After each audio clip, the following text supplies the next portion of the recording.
Modern Warfare 2 multiplayer has become a strong competitor for Warzone and Battle Royale in particular, and there's a few reasons why, and we're going to discuss that in this very video. And before we get right into that, make sure you are a winner and hit subscribe, because that's what winners do, and we are so close to 600 subscribers at the time of writing. So however, let's get over the line, because that was the target for this year, and if we can do that before December, mate, absolute scenes. Love you guys so much. So let's get right into it. Multiplayer, as it's always been, is controlled chaos, controlled mess, much like your bedroom. But something that I want to bear in mind in this particular one is that it's good, it's fun, it's engaging, and there's loads of reasons why. So, like, games like Overwatch are returning. Valorant's kind of helped with the whole, like, 5v5, 6v6 kind of arena kind of shooter. Even though multiplayer isn't kind of that, it's kind of brought that one team versus another straight back into the fold. Because Battle Royales, I wouldn't say they've been dying, but they have been on the decline. A lot of people will tell you they've been declining, but they haven't been. Multiplayer this year, after Warzone's release, I've found still has a high level of players in terms of quality, and a high quantity of those players as well. Which means those super skilled, super sweaty players are not playing Warzone, are not playing DMZ. Obviously, those games are still immensely popular, but it's not like multiplayer was flat as it was in Vanguard after Warzone. It's not like Cold War and even the original Modern Warfare, where after Warzone came out, like, it was just very one tone. Games are just as dynamic as before, like, Warzone came out and DMZ came out, and that's brilliant, and that's how you already know. So the maps haven't hurt the player base. Now let's make no mistake, the maps this year aren't great, but they are good. I mean, I think that's fair. Like, there's no, like, awful ones. Even the border map, like, I thought at the start of the game that was an awful map, but now I'm kind of used to it. Now I know how to play it. I don't mind it. Controversial opinion, I know. And everything, like, every gun is strong at 100 HP. And that's good, because that allows for a dynamic meta of people not using the same stuff. Yes, of course you've got the strong weapons. Yes, of course you've got things that are going to shine. But everything's viable. Even the M13B, which is a 5-shot kill in multiplayer, there is a place for that in this game. And it's incredible to see. Pistols you can have so much fun with in this game. And I've already got them platinum. And you know what? On core modes, I got them plat before tier 1 came out, or hardcore if you're an OG. I got those in core. Like, it's not hard, and it's great. And that kind of brings me on to something I want to talk about as well, in regards to the fact that easy golds are a thing in this game. It's so easy to get golds. And that means one crucial thing. Progression feels easier, but just as earned in a way. People obviously do enjoy their gold weapons, but not many people went for them because you could just buy a blueprint, or you could have good progression.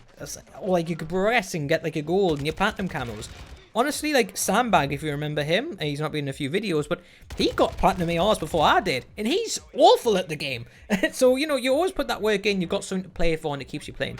Same with the golds. Even though, ironically, to actually get the high-end camos, you've still got a hell of a lot of grinding to do. But still, like, that easy gold is easy progression, and easy progression keeps people engaged in the game for longer, especially with Season 1, where it brought in the prestiges just as people were hitting rank 55. Nice touch. Honestly, nice touch. So what I want to talk about now is the fact that kill streaks, a staple of the Modern Warfare series, of Call of Duty series in general, they're strong. I feel as if they've got the balance right this time. And I don't say that willy-nilly. Like, I felt as if kill streaks in COD games have been either too weak or far too strong, to the point where it was unfair. And I feel as if this game's got it right. Now, kill streaks are strong, and that's fine. They're strong and annoying, but crucially, they're counterable. And the fact that they're counterable means that you can counteract that strength. Much like weapons, there's some really strong weapons out there, but they have counters. Grenades are really strong, but they have counters. And honestly, like, that's a staple of the game. It's the fact that there is balance. So even though there is controlled chaos, even though there is absolute manic scenes when you've got like 2 or 3 kill streaks on the go at once, they're easily shot down, especially counter UAVs. And it doesn't take too much to shoot them down, especially if your team can coordinate. If you've got 1 or 2 people focusing on an aircraft, it won't last long, even if it's a gunship. So bear that in mind. Now, guns don't have 60, 70 levels. And I think this is really important because if you wanted to have the same attachment build, usually the high-end barrel, especially if you're a Warzone player, the longest range and recoil affecting barrels were always like rank 50, 60 on the progression tree. Your 60 round mag was always around the similar area.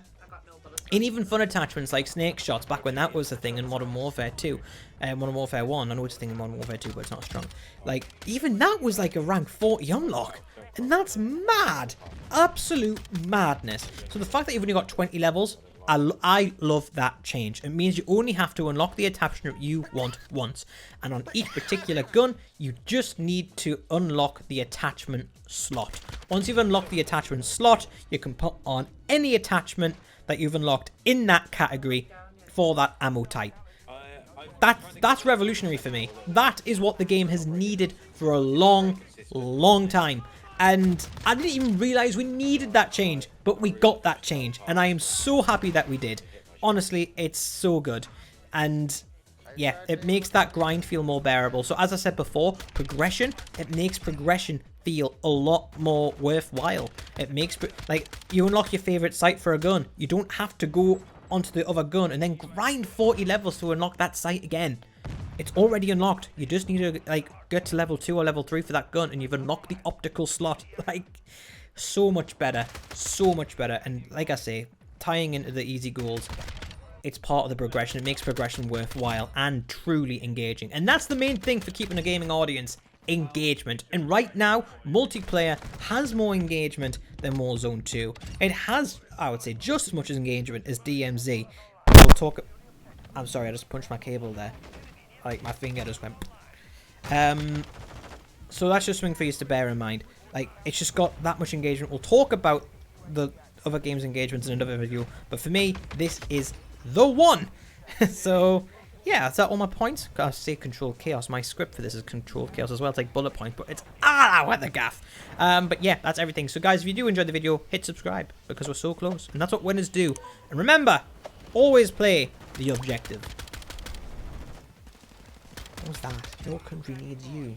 Don't call me Uncle Sam. Jesus Christ. The highest 2K hasn't got this stat and hasn't got that stat and you can't do a backflip and somersault while above and diving in the air. Doesn't matter. People weren't using the Grau for that reason. People were using the Grau because you can just put in sustained damage at any range. Your time to kill doesn't matter when you're beaming people from miles away, including snipers, because you're going to be incurring loads of flinch on them, so they won't be able to hit you anyway if you shoot first.